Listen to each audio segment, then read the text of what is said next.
30 जनवरी 1948 वह दिन जब महात्मा गांधी की गोली मारकर हत्या कर दी गई। लेकिन इस घटना के बाद देश में जो कुछ हुआ था उसके बारे में आज भी बहुत कम लोग जानते हैं। जिन्हें अहिंसा का पुजारी कहा जाता है, उन्हीं गांधी जी के अनुयायियों ने तब खून का बदला खून से लिया था। स्वतंत्र भारत के इतिहास का यह वो अध्याय है जिसके बारे में लोगों को कभी जानने ही नहीं दिया गया। जैसे ही पता चला कि गांधी की हत्या करने वाला नाथूराम गोडसे चित्पावन ब्राह्मण है, बंबई और महाराष्ट्र के कई क्षेत्रों में भयानक हिंसा आरंभ हो गई। पहले केवल गोडसे उपनाम वाले परिवारों को निशाना बनाया गया, लेकिन शीघ्र ही सभी मराठी ब्राह्मण हिंसा की चपेट में आ गए। गांधी की मौत का बदला लेने के लिए कई ब्राह्मणों को निर्ममता से मारा गया। महाराष्ट्र ही नहीं, पड़ोसी राज्य कर्नाटक, मध्य प्रदेश और यहां तक कि दिल्ली में भी ब्राह्मण परिवारों पर हमले किए गए। महान शास्त्रीय गायक पंडित भीमसेन जोशी भी इन हमलों में बाल बाल बचे थे, जबकि वे कन्नड़ ब्राह्मण थे। आरोप यह है कि सुनियोजित नरसंहार तब के कांग्रेसी नेताओं की देखरेख में हुआ था। देश की गांधीवादी व्यवस्था ने इस हत्याकांड को ऐसे छिपा दिया मानो कुछ हुआ ही नहीं। तत्कालीन रिपोर्ट्स के अनुसार मुंबई, पुणे, सतारा, कोल्हापुर, सांगली, अहमदनगर, सोलापुर और कराड़ जैसे क्षेत्रों में भारी हिंसा और आगजनी हुई। गांधी जी के अनुयायी कांग्रेस कार्यकर्ताओं ने 2000 से 5000 तक लोगों को मौत के घाट उतार डाला। हालांकि इसकी कभी आधिकारिक पुष्टि नहीं हो पाई। वीर सावरकर के तीसरे भाई नारायण दामोदर सावरकर भी इस जातीय घृणा का शिकार बने थे।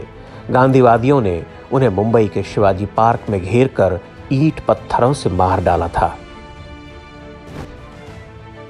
इतिहासकार विक्रम संपत ने सावरकर पर 2 भाग में लिखी पुस्तक में इस नरसंहार के बारे में कई तथ्य विस्तार से रखे हैं। इनके अनुसार मरने वालों में बड़ी संख्या में महिलाएं और बच्चे थे।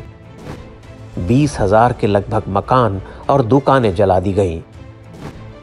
इतने बड़े पैमाने पर हिंसा के बावजूद एक भी पुलिस केस दर्ज नहीं किया गया। कई लोगों को जेलों में बंद करके यातनाएं भी दी गईं।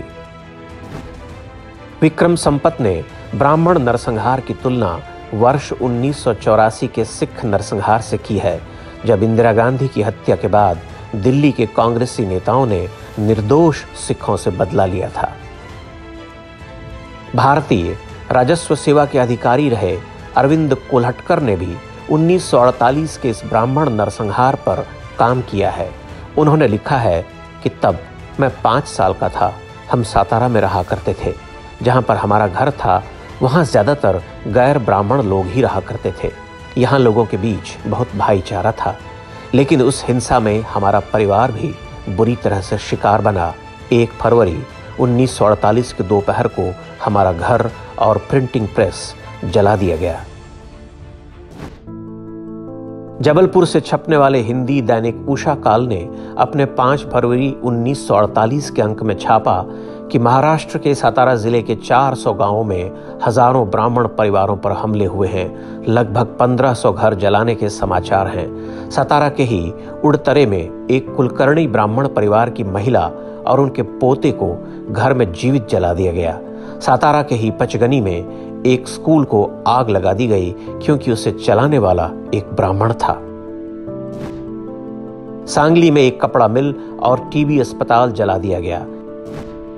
नागपुर में जोशी हाई स्कूल के भवन में आग लगा दी गई। जब फायर ब्रिगेड की गाड़ियां आग बुझाने पहुंची तो गांधीवादी दंगाइयों ने उन्हें भी वापस लौटने को विवश कर दिया। कोल्हापुर में राष्ट्रीय स्वयंसेवक संघ के नेता GH जोशी की फैक्ट्री को दंगाइयों ने आग के हवाले कर दिया। कोल्हापुर में ही प्रसिद्ध फोटोग्राफर भालजी पेंढेकर का स्टूडियो जला दिया गया, जिसमें उनके 2.5 लाख रुपए से अधिक के कैमरे राख हो गए। गांधी की हत्या का बदला लेने के लिए प्रसिद्ध मराठी लेखक और कवि पत्रकार गजानन त्र्यंबक मडखोलकर का घर भी जला दिया गया था। इस घटना से दुखी मडखोलकर ने वर्ष 1949 में एक पुस्तक लिखी जिसका नाम है एका निर्वासिताची कहानी, अर्थात एक निर्वासित व्यक्ति की कहानी। क्या बिना कांग्रेस के शीर्ष नेतृत्व की सहमति के इस तरह का जघन्य कांड संभव था? ये हिंसा किसी अचानक उपजे गुस्से का परिणाम नहीं, बल्कि एक सोची समझी कार्रवाई थी, ठीक उसी तरह जैसे मुस्लिम लीग ने डायरेक्ट एक्शन डे के नाम पर किया था। कांग्रेस चाहती थी कि उसकी विचारधारा को चुनौती देने वाली जाति को ही पूरी तरह से नष्ट कर दिया जाए। बताते हैं कि उन दिनों महाराष्ट्र का नेतृत्व पूरी तरह पंगु था और सड़कों पर कांग्रेस कार्यकर्ताओं का आतंक छाया हुआ था। कई लोगों को रास्तों में, होटलों में नाम पूछ पूछ कर मारा गया। कई ब्राह्मण परिवारों के घरों के दरवाजे बाहर से बंद करके आग लगा दी गई। 1 फरवरी 1948 के दिन ब्राह्मणों की आहुति से पूरा पुणे शहर जल रहा था। यह हत्याकांड 3 फरवरी तक जारी रहा। इसके बाद जाकर पुलिस की सहायता पहुंचनी शुरू हुई। घर बार छोड़कर भागे लोगों में इतना भय था कि कई लोग 5-6 महीने तक अपने घरों में नहीं लौटे। सबसे बड़ी बात यह कि इस नरसंहार की चर्चा न तो इतिहास की किताबों में कहीं मिलती है और न ही भारतीय मीडिया की रिपोर्ट्स में। तब भारत का मीडिया वही छापता था जो कांग्रेस के नेता चाहते थे। अधिकांश अखबारों के मालिक कांग्रेस के समर्थक हुआ करते थे। यह नृशंस हत्याकांड केवल कही सुनी बातों तक सिमट कर रह गया। धीरे धीरे ये बातें बताने वाले भी समाप्त हो गए। स्वतंत्र भारत के इस सबसे पहले नरसंहार की कहानी भुला दी गई। हालांकि कुछ विदेशी समाचार पत्रों ने इस नरसंहार की खबरें छापी थीं। अमेरिकी अखबार न्यूयॉर्क टाइम्स ने गांधी की हत्या के समाचार के साथ ही बॉम्बे में कई ब्राह्मणों के मारे जाने की जानकारी दी थी। उसमें यह भी बताया गया था कि हमलावर कांग्रेस पार्टी के कार्यकर्ता हैं। इसी तरह ब्रिटिश समाचार पत्र डेली एक्सप्रेस का यह मुख्य पृष्ठ देखिए, जिसमें गांधी की हत्या का बदला लिए जाने की बात प्रमुखता से प्रकाशित की गई थी। अमेरिकी लेखिका मॉरीन पैटरसन ने गांधी एंड गोडसे नाम से एक पुस्तक लिखी है। इसमें उन्होंने बताया है कि गांधी हत्या के 2 दशक बाद चित्पावन ब्राह्मणों के बारे में शोध के दौरान मैंने महाराष्ट्र पुलिस से 1948 की ब्राह्मण विरोधी हिंसा के अभिलेख मांगे तो मुझे इसकी अनुमति नहीं मिली। दिग्गज कांग्रेसी और मध्य प्रदेश के पूर्व मुख्यमंत्री द्वारका प्रसाद मिश्रा ने अपनी पुस्तक लिविंग एन एरा में लिखा है कि गांधी की हत्या के बाद दंगाइयों की भीड़ ने ब्राह्मणों के मकानों और दुकानों पर हमले शुरू कर दिए थे।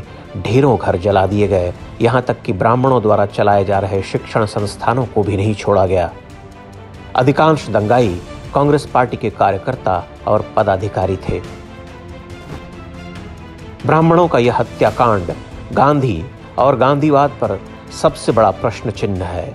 यह घटना बताती है कि स्वयं को अहिंसावादी कहने वाले ये लोग वास्तव में कितने हिंसक और बर्बर हैं।